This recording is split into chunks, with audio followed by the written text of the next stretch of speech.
펑션에 save nskeyed unachive라고 하는 클래스를 이용해서 읽어드린 것처럼 여기에서는 nskeyed archive에다가 archive root 오브젝트 하나의 오브젝트를 저장하는 거예요. 그래서 저장해야 될 데이터가 많다면 딕셔너리든지 어레이든지 하나의 오브젝트로 묶어내서 그 오브젝트를 저장해야 됩니다. 그래서 우리가 저장할 데이터는 명백하죠. 셀프에 브랜치 있습니다.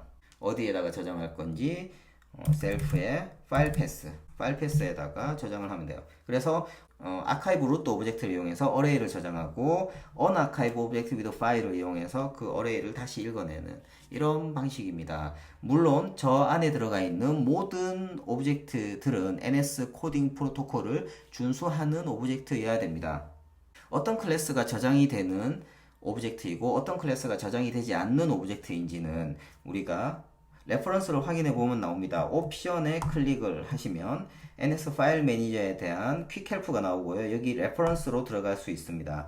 레퍼런스에 들어가면 저렇게 파일 매니저가 나오고 conforms to 저 영역에 이 클래스가 준수하고 있는 프로토콜이 나오는데요. 파일 매니저는 당연히 NS 코딩 프로토콜을 준수하지 않습니다. 저는 저장할 필요가 없어요. 저장해야 되는 오브젝트를 만드는 모든 클래스들은 NS 코딩을 이미 준수하고 있습니다. 예를 들어서 NSDate를 볼까요? NSDate는 옵션에 클릭을 하면 레퍼런스에서 NSDate를 열었을 때 저 NSDate라고 하는 클래스는 NS Secure Coding이라고 하는 좀 더 안전한 보안된 방식의 저장을 지원하고 있는 걸 확인할 수 있습니다. NS 코딩을 기본적으로 준수하고 있는 거예요. 이 외에도 지금까지 우리가 사용했던 수많은 클래스들 UI View, UI Table View, UI Table View Cell 여러 UI 요소들 그리고 NS 스트링이라든지 NS 어레이, NS 딕셔너리 같은 거의 대부분의 코코아 오브젝트들이 NS 코딩 프로토콜을 준수하고 있기 때문에 큰 고민 없이 아카이브에 포함할 수는 있습니다. 하지만 한번 확인해 보는 건 중요하겠죠. 자, 이렇게 아카이브와 언아카이브 코드를 만들었는데요. 언아카이브는 init 메소드가 호출될 때 자동으로 호출되어서 읽어드리게 될 겁니다. 하지만 저장은 우리가 직접 해줘야겠죠. 언제 저장을 해야 되느냐? 앱 델리게이트를 가봐야 됩니다. 앱 델리게이트에서 애플리케이션이 종료되기 직전 애플리케이션 will terminate에서는 당연히 저장을 해야겠죠.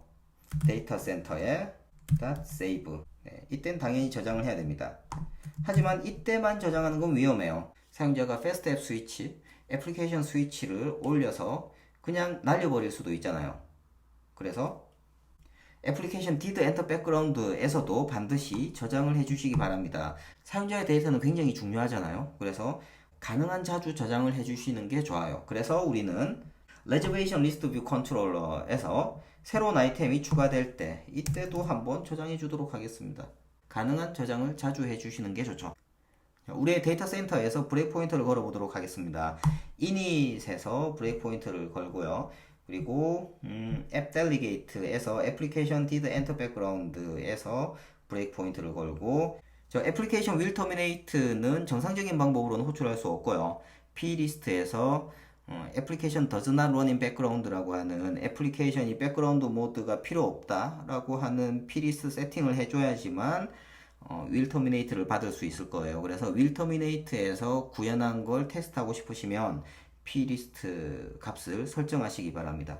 자, 이렇게 몇 군데에다가 브레이크 포인트를 걸고 실행해 보도록 할게요. 실행. 지금 데이터 센터에 init 메소드가 호출되었고요. 한 단계를 진행해 보면 지금 처음이기 때문에 파일이 없죠. 파일이 없어서 디폴트 데이터가 호출되어서 새롭게 데이터가 만들어졌을 겁니다.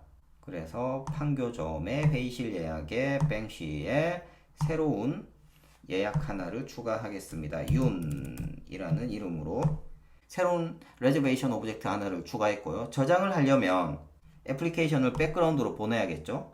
애플리케이션을 백그라운드로 보내면 애플리케이션 did enter background가 호출되면서 저장을 할 겁니다. 저장이 됐어요. 자, 그럼 애플리케이션을 종료하고요. 새로 실행해 보도록 하겠습니다. 파일이 있으므로 NSKeyed unarchive를 이용해서 파일을 읽어내는 코드로 들어갔죠. 읽어내서 branches로 넣어줬고요. 저 branches 아래에 있는 모든 데이터들이 읽어졌을 겁니다. 판교점의 회의실 예약에 뱅시에 들어가면 아까 제가 만들었던 reservation 오브젝트 하나가 그대로 언아카이브 된 걸 확인하실 수 있습니다.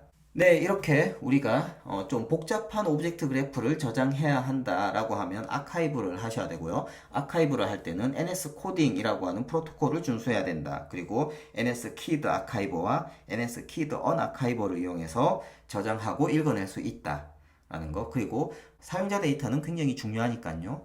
가급적 자주 저장해 주시기 바랍니다. 네, 이렇게 아카이브를 마치도록 하겠습니다.